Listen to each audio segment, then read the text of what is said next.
So in order to establish or in order to identify the relationship between the two tables or relationship between any number of tables, we are going to use these keys. Should not contain the null values and it must contain the unique values. For what purpose we are going to use this relational algebra? For reasoning, query and for optimization. So we are going to use this data warehouse in order to store the e-content or electronic content of any organization.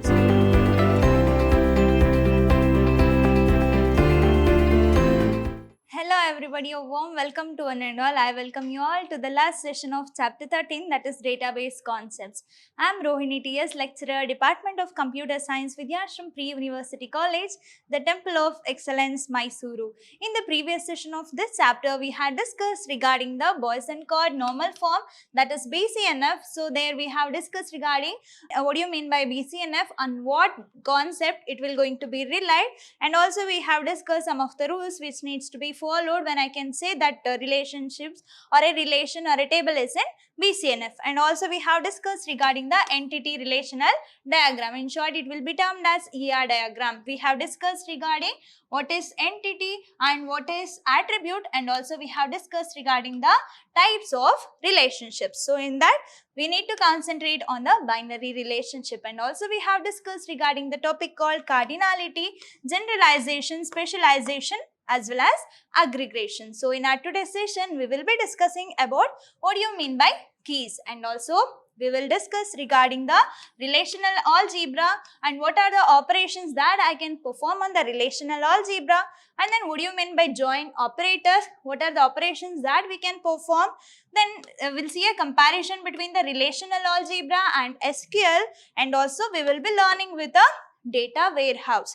And then what are the fundamental stages of data warehouse, components of data warehouse, and last topic, that is data mining, and what are the phases that we are going to have in order to convert from raw data into knowledge. So these are the content of our today's session. Let me get into that session, that is regarding keys. So why we are going to use a keys? So we are dealing with a relation, that means we are dealing with a tables. So each table has a row and column. Rows are nothing but records or tuples, and columns are nothing but field or attribute that specify the characteristics of a table. So why we are going to use this key then? Mainly this is used in the context of relational database design. We are going to have these keys in the designing of this relational database, and also they are used to establish and identify the relationship between the tables. So in order to establish or in order to identify the relationship between the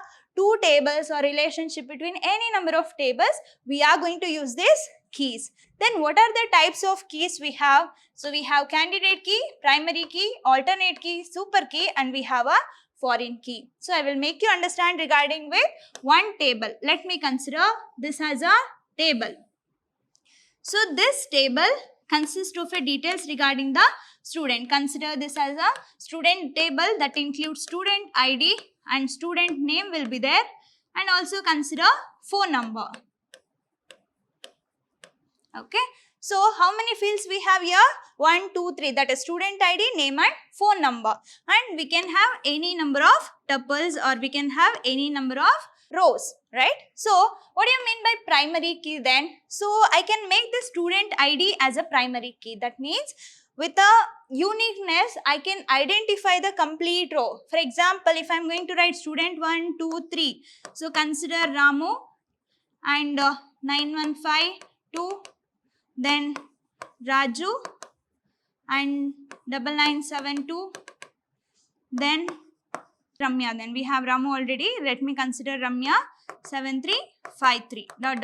So here, how can I make this student ID as a primary key? So why? Because with the help of this student ID, I can find the uniqueness in each row, because each row's ID will be differ from one row or one tuple to another tuple. So there may be a chances of having this Ramu here. That means we can't make a name as a primary key. That means if I wanted to identify the uniqueness in each row, in a particular row, then we have to make that column as a primary key. Then what is candidate key? So here we have a student ID, name and phone number. With the help of this student ID as well as the phone number and name, I can identify the uniqueness in the each row. So then I am going to make these two columns as a candidate key. So I will make these two columns as a candidate key and I will consider the student ID as a primary key. Next, so then what we have here, we have a alternate key. So that is currently not considering that as a primary key, but it is going to be have association with a candidate key. Then that kind of key will be considered as what? Alternate key or secondary key. So here I can consider phone number or collection of candidate key will be considered as a alternate key.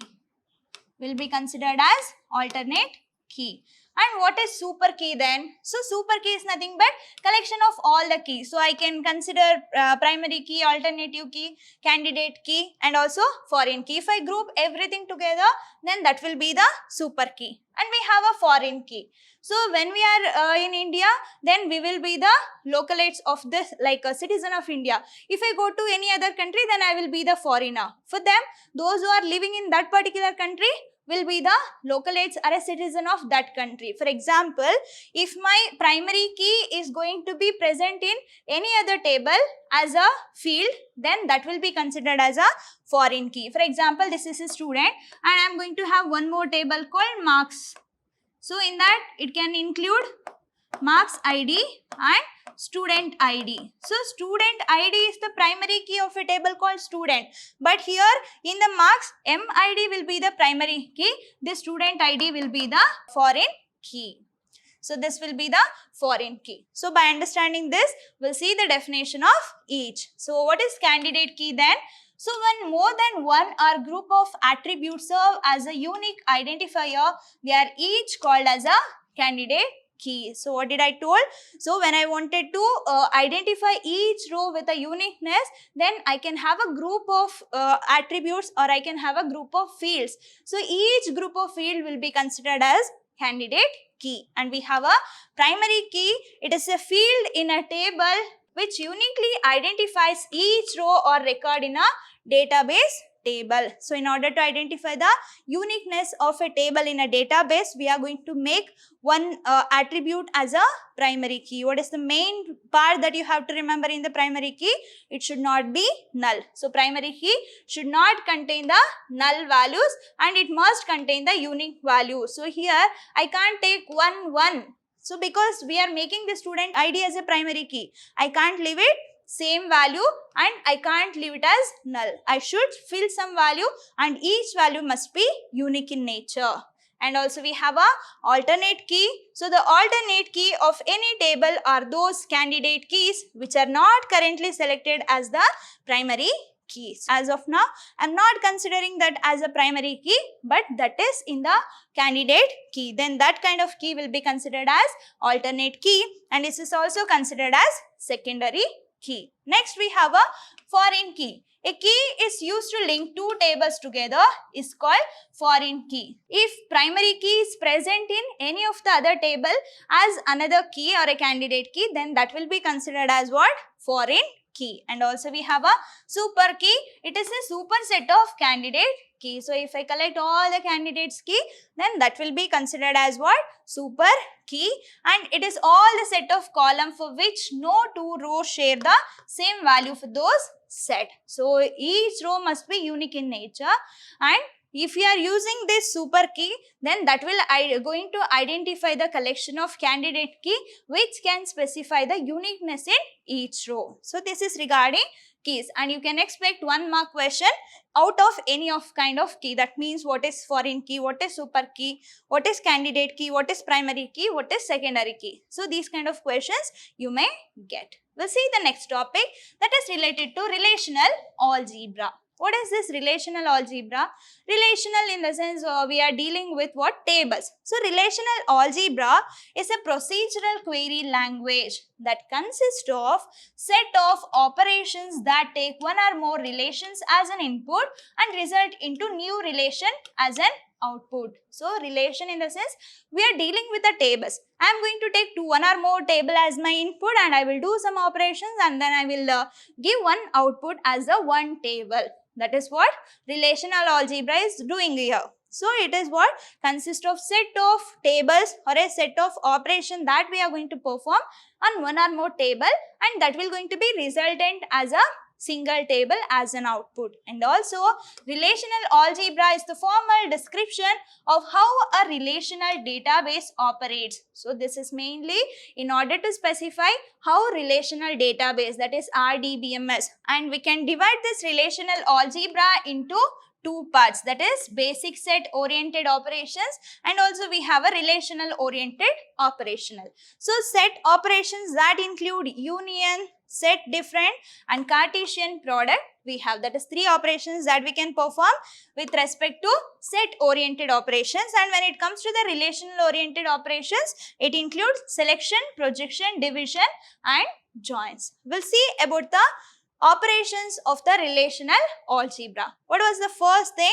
That is related to select. So here select operation, so we are going to use this symbol in order to perform the select operation. It will going to deals with the tuples that satisfy the given predicate from a relation. For example, if you consider any table, so if you consider any table, consider this as a student table again.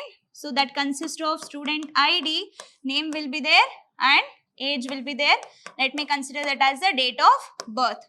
So if I wanted to deal with or if I wanted to consider the row or a tuple, then I have to use this select operation. Then what if I wanted to perform the operation with a column or an attribute or a field? Then we have to use project operation. So that is with the help of pi symbol, it projects the columns. Columns are nothing but fields or attributes that satisfy a given predicate. So as we all know that, next is union operation. I am just combining. So I am taking all the values from both the relations. So it performs binary union between two given relationships and it is defined as R union yes. So it will going to take all the elements of one relation with another relation. And also we have a set difference. For example, A minus B. So in this I will take all the content which is there in A and which is not there in B. So that will going to give the difference between A and B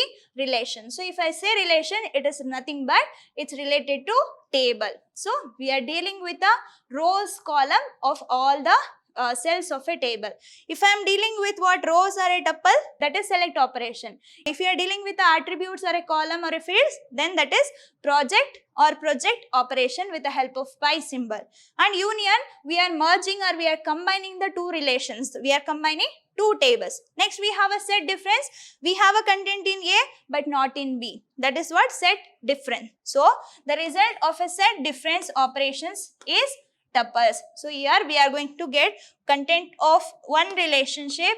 So here we are going to get the resultant as a tuple in the set difference. For example, if this is a table A and if it is table B, I will check out what is there in table A and which is not there in table B. So common thing will going to be taken, which is not there will going to be left out. So that which are present in one relation but are not in the second relation. So which we have in a relation A but which is not in the relation B will be considered as set difference. Next we have Cartesian product. It is also called as cross product. What it means?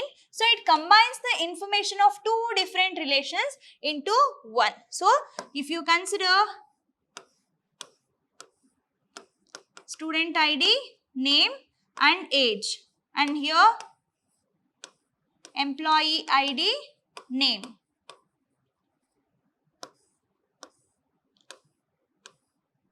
So all these rows will going to be multiplied with all these rows, and again this row will going to be multiplied with all these rows. Last row or a tuple will going to be multiplied with these row. This is what Cartesian product. So here combines the information of two different relations into one. So we are doing the cross operation here. And we have a rename operation with the help of this symbol that results of a relational algebras are also relation but without any name.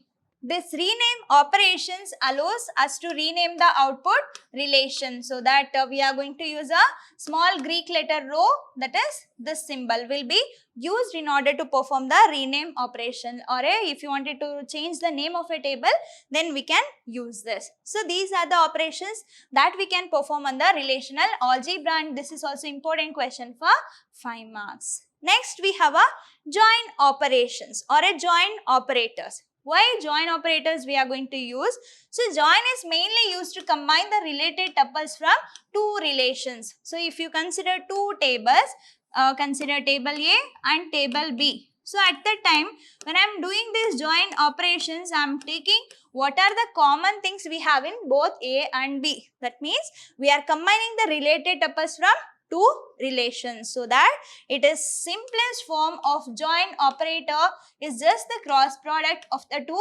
relationships. So as I told, I am going to combine this value with all the rows of this table, and I will combine this tuple or a record with all the tuples of another relation or a table. So when we have less number of tuples or when the relations are easy, at that time we are going to do this simplest form of join operations. But when the join become more complex, like number of tuples are more, their relations are more, at that time we are just going to remove the particular within the cross product. That will going to enhance the efficiency of a join operation. That will going to give the join operations more meaningful by removing the content or by removing the tuple which is not so necessary when the join becomes more complex. And also we have natural join. So in that natural join, we are going to remove the duplicate attribute. For example, when we are joining, so when we are joining in the sense we are combining one or more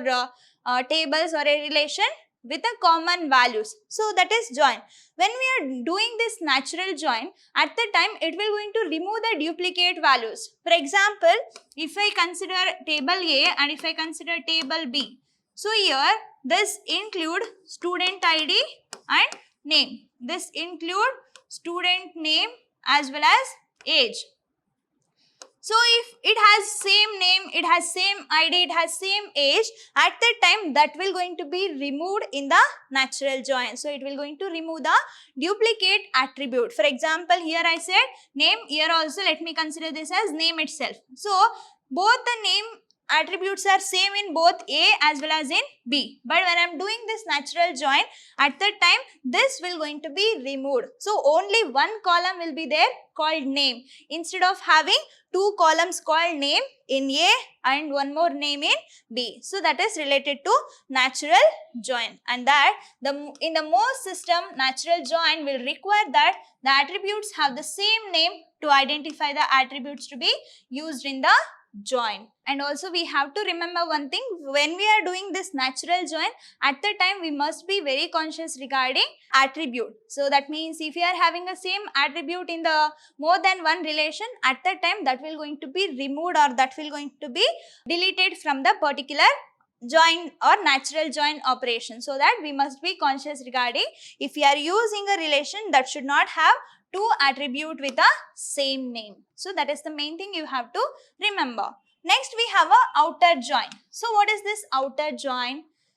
If it is not belongs to any of the relation which is not so required for analysis, at that time that will going to be removed, so that an outer join retains the information that would have been lost from the tables, replacing missing data nulls. For example, when I am doing this natural join, at that time which is not so necessary. For example, here I require this name and also I require this name, but here this may contain some meaningful information than this one. But if I am applying natural join, at that time this column has been deleted. But when I am doing this outer join, this will going to retain the value which is already deleted in the natural join, and also it will going to store the data and information of a tables or by replacing the missing data nulls. So that includes three forms of outer join.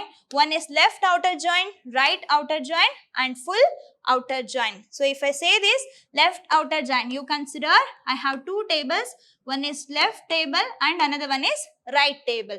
So when I'm having this left outer join, at that time it will going to retain all the content of this left outer join, left table or a relation, and it also takes the similar value or a common value in the right table. And if I say right outer join, it will retains all the content of a right table, but it will take only the similar or a common values of this left table. Full outer join, it will take both the values from left and right table or a relation. Those are related to left outer join, right outer join and full outer join. Mainly it is used to retain the information that would have been lost from the tables and replacing that missing values with nulls. This is regarding outer join, inner join and mainly related to joins. So next we have a difference between the relational algebra and SQL. So if you consider a relational algebra here, somehow it is closed because the result of every expression is relation. So whatever we are performing, it will be mainly based on the tables. So here it is a superset of relational algebra. So in the SQL, I am going to get collection of table or a set of table because relational expression only gives what table as a resultant. But here it is a superset of relational algebra and also it has simple semantics. Here it will be complicated semantics and also it is used for reasoning, query, optimization, etc. For what purpose we are going to use this relational algebra? For reasoning, query and for optimization. Here it is an end user language. So it is like a mother tongue or it's like a programming language for the database system. And it will be used for reasoning, query and for optimization. And it has a rigorous foundation here, convenient formatting feature and provide the aggregated function. So these are the differences or a comparison between the RA and SQL or a relational algebra and SQL. We'll see the next topic that is related to data warehouse. What if I say files? So if I say files, that is a collection of related data, right? So if I say a database, then that is a collection of files. Then what is this database management system? That is a collection of different databases, right? That is a collection of different databases. So together I can call that as a database management system, and collection of that database management system is a data warehouse. So we are going to use this data warehouse in order to store the e-content or a electronic content of any organization. So that a data warehouse is a repository of an organization's electronically stored data. It will going to have a content which is stored electronically. That means which is in the soft copy of any of the organization detail that will going to be reposited or will be stored as a data warehouse. So data warehouse are designed to facilitate reporting and supporting the data analysis. So when we are running an organization, it is necessary to make an analysis. So if we are doing a well analysis, then there will be a situation of taking a best decision in the organization. So that this data warehouse will going to help them in order to design, in order to facilitate the reporting and supporting of a data analysis. When the analysis is best, the decision will going to be best also. So the concept of data warehouse was introduced in the late 1980s, and also here we have some of the fundamental stage of a data warehouse. For that means from wherever we are going to use this data warehouse and how it has been evolved. So if you consider that, first is what? Offline operational database. They have a set of data, so they are just copying the data to the data warehouse, that is offline operational data warehouse. And also we have a offline data warehouse, real-time data warehouse, like it is based on the event, some events, or which is based on the some scenario, so which will going to be updated on a particular event. So this will be offline data warehouse will be based on some period. For example, it can be what updated to the data warehouse for an year, for a month, or for a week, or of a day. So that kind of value will going to be stored to the database in the offline mode. So in the real-time data warehouse, it is like a event based. So if something occurring now, immediately the data warehouse will going to update that value, and it has an integrated data warehouse. It will going to combine the data from different sources, and it has a collection of different data values which needs to be stored in the data warehouse. And also we have several components in the data warehouse. So what it includes? Main is data source. So that means we have to collect the data from different sources. So if I am saying this data warehouse is a collection of large amount of heterogeneous data, then I need to collect it from different sources. For example, I can collect it from office automation, I can collect it from spreadsheet, I can collect it from OLTP. That means what? We are collecting the data from different sources. I can take an interview, I can do some researching, survey I can do. From various sources we are collecting the data. That is the first components. Next we have a data transformation. Whatever the data that I have collected, I can't take every data for my analysis. So the transformation is required. That means we need to clean the data which is required for my analysis and which is not so required for my analysis. So that is what staging, we can say that data transformation is called staging. So we are picking out which is required and which is not so required. And we have a reporting. So reporting in the sense what? When I am doing or when I am having this data warehouse in order to store the organization detail, at the time the details or which is in the electronically stored data, that will going to be used by the manager in order to make a business decision. So that reporting in the sense it will going to store the data and information and which will going to be in the form of some reports. It will be in the analyzed form that will be helpful for manager in order to make a best decision. That is reporting. And we have a metadata. Data about data is called metadata. So data about data is called metadata. So why I am saying this?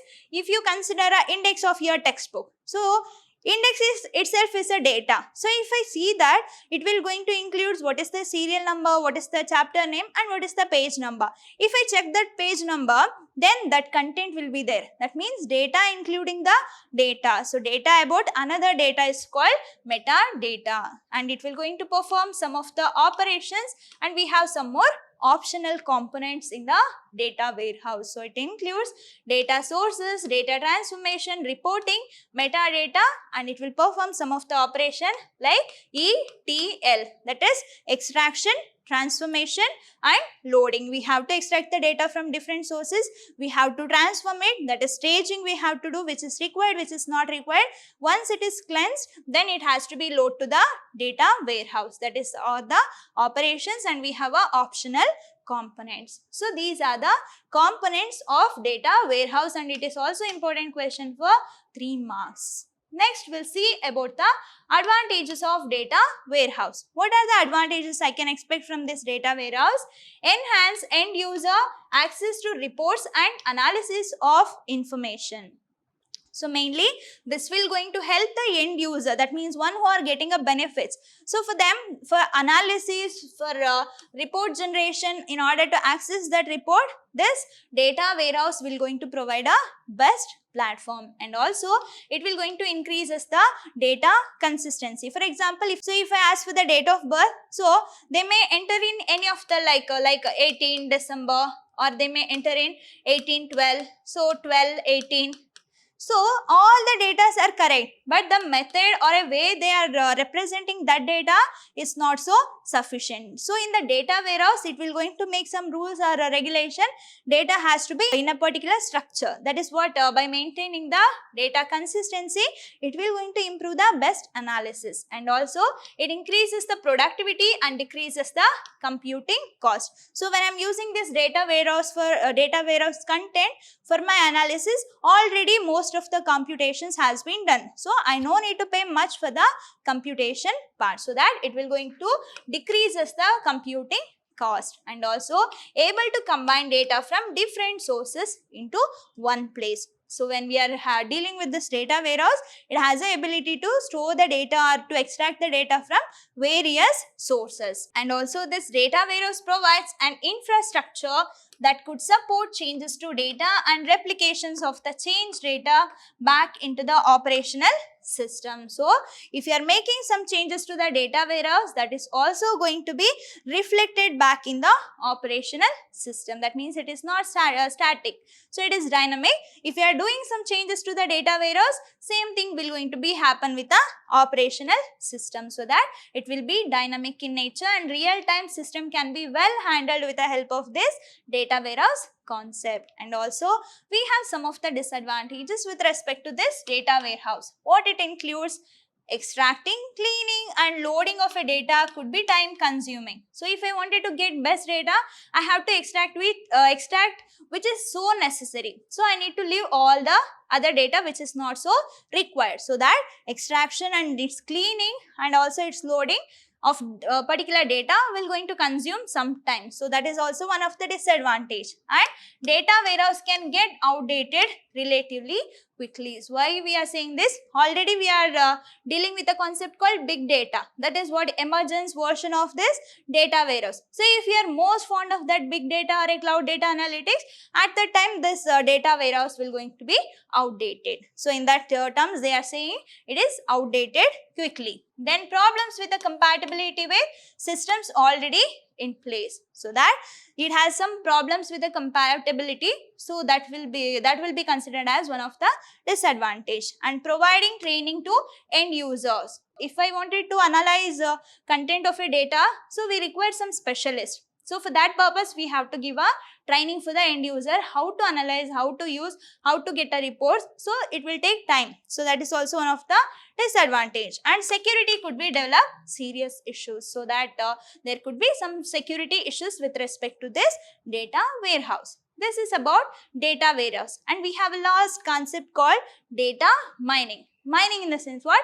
We are digging the hidden data in order to discover the knowledge. That is data mining. So data mining is the process of discovering the interesting pattern and knowledge from large amounts of data. So we are discovering the undiscovered things. We are discovering the hidden data. That will be termed as what? Data mining. So that it is a process of discovering interesting patterns and knowledge from large amount of data. And also this data sources contain databases. For example, I am saying if I wanted to do this data mining, that means we are digging, we are checking, we are extracting the different data which is necessary for my analysis. At the time, how can I get the data? From where and all I can get the data? So that can be get with the help of databases. I can get the data from different databases, and from data warehouse also I can get, from the web.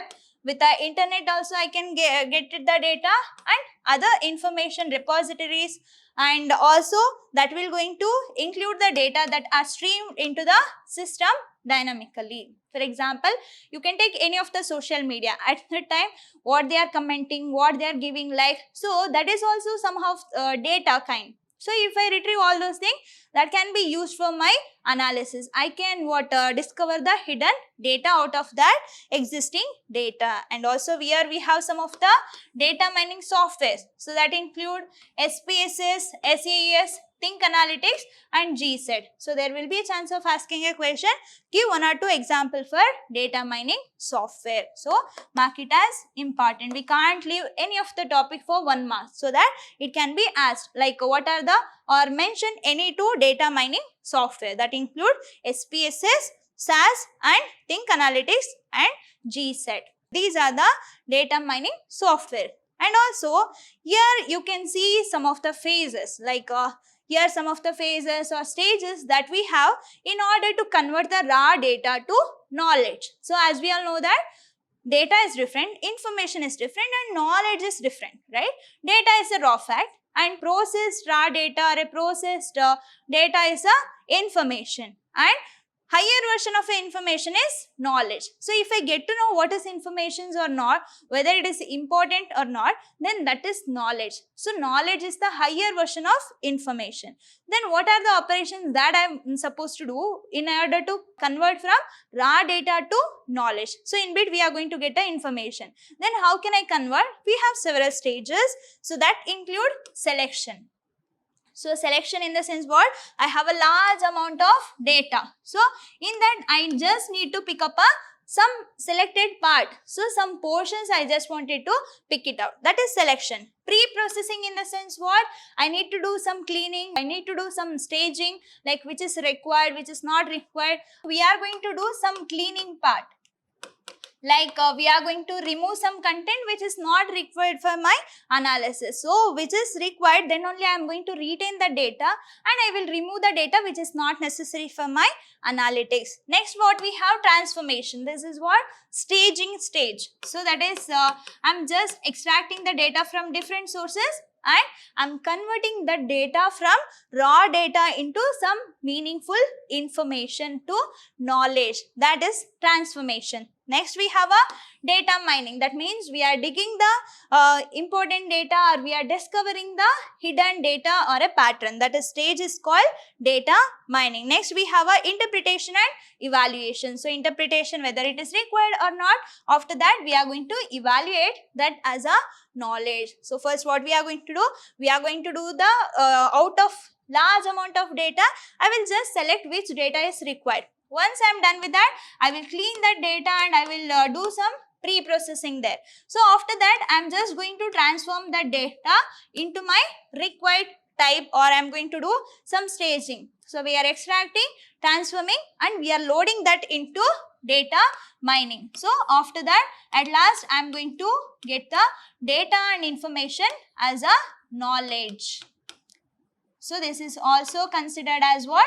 KDD process, knowledge discovery process. So from the data I can get the information. These are the phases that we have from raw data to knowledge. It's all about your chapter 13, that is database concepts. I hope you all understood all the concepts. Let me meet you in the next session with a new content. Until that, keep learning, keep on growing. Thank you.